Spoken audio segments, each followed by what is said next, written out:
ആകാശവാണി. നമസ്കാരം. പ്രത്യേക വാർത്താ ബുള്ളറ്റിൻ വായിക്കുന്നത് സുധിൻ സൈനുദ്ദീൻ. പ്രധാനമന്ത്രി നരേന്ദ്രമോദിയുടെ 6 ദിവസത്തെ ഫ്രാൻസ് സ്ലോവാക്യ സന്ദർശനത്തിന് തുടക്കമായി. നാളെ ഫ്രഞ്ച് പ്രസിഡന്റ് ഇമ്മാനുവൽ മാക്രോണുമായി അദ്ദേഹം കൂടിക്കാഴ്ച നടത്തും. ഈ മാസം 16-17 തീയതികളിൽ ഫ്രാൻസിലെ ഇവിയനിൽ നടക്കുന്ന G7 ഉച്ചകോടിയെയും പ്രധാനമന്ത്രി അഭിസംബോധന ചെയ്യും. പര്യടനത്തിന്റെ 2ാം ഘട്ടത്തിൽ സ്ലോവാക്യ സന്ദർശിക്കുന്ന ശ്രീ മോദി സ്ലോവാക്യൻ പ്രധാനമന്ത്രി റോബർട്ട് ഫിക്കോയുമായി ചർച്ച നടത്തും. പുതിയ കരസേനാ മേധാവിയായി ലഫ്റ്റനന്റ് ജനറൽ ധീരജ് സേത്തിനെ കേന്ദ്ര സർക്കാർ നിയമിച്ചു. നിലവിൽ കരസേനാ ഉപമേധാവിയായ അദ്ദേഹം ഈ മാസം 30-ന് ചുമതലയേൽക്കും. കാലാവധി അവസാനിക്കുന്ന കരസേനാ മേധാവി ജനറൽ ഉപേന്ദ്ര ദ്വിവേദിയുടെ പിൻഗാമിയായാണ് ലഫ്റ്റനന്റ് ജനറൽ ധീരജ് സേത്തിന്റെ നിയമനം. അസമിലെ ജോർഹത്തിൽ വ്യോമസേനയുടെ AN-32 വിമാനം തകർന്ന് 5 സൈനികർ കൊല്ലപ്പെട്ട സംഭവത്തിൽ രാജ്യരക്ഷാമന്ത്രി രാജ്നാഥ് സിംഗ് ദുഃഖം രേഖപ്പെടുത്തി. Squadron leader Prashant Singh, flight lieutenant Shubham Kumar, സജനൻ ജിതേന്ദ്ര ശർമ്മ, അഗ്നിവീരന്മാരായ ഖേമരം കുമാവത്ത്, ഡാനിഷ് അസലം എന്നിവരാണ് അപകടത്തിൽ വീരമൃത്യു വരിച്ചത്.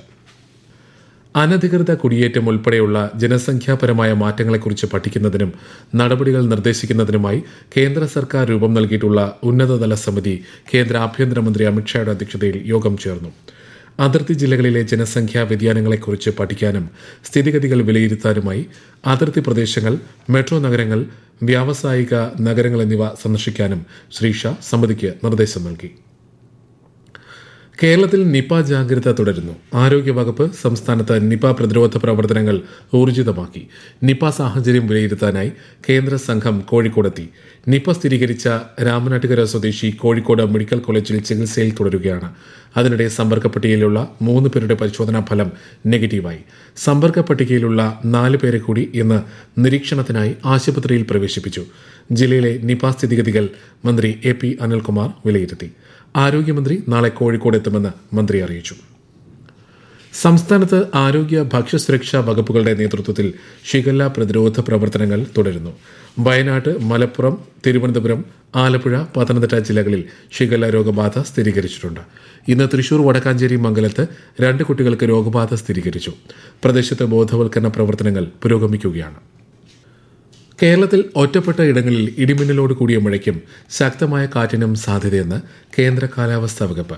കോഴിക്കോട്, കണ്ണൂർ, കാസർഗോഡ് ജില്ലകളിൽ ഇന്ന് മഞ്ഞ ജാഗ്രത പ്രഖ്യാപിച്ചിട്ടുണ്ട്. നാളെ പത്തനംതിട്ട, കോട്ടയം, ഇടുക്കി, എറണാകുളം ജില്ലകളിൽ മഞ്ഞ ജാഗ്രതയാണ്.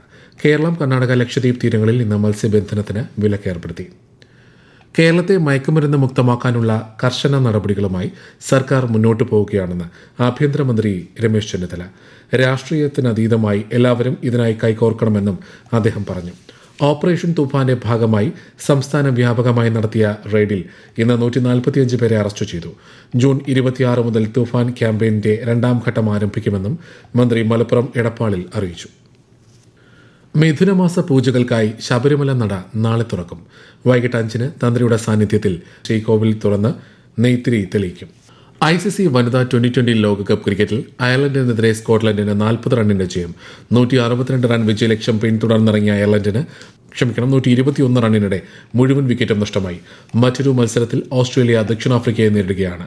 രാത്രി 11-ന് നടക്കുന്ന 3ാം മത്സരത്തിൽ വെസ്റ്റ് ഇൻഡീസ് ന്യൂസിലൻഡിനെ നേരിടും. നാളെയാണ് ഇന്ത്യ-പാകിസ്ഥാൻ പോരാട്ടം. ബർമിംഗ്ഹാമിൽ രാത്രി 7 മണിക്കാണ് മത്സരം. അഫ്ഗാനിസ്ഥാനെതിരായ 1ാം ഏകദിന ക്രിക്കറ്റ് മത്സരത്തിൽ ഇന്ത്യയ്ക്ക് 195 റൺ വിജയലക്ഷ്യം.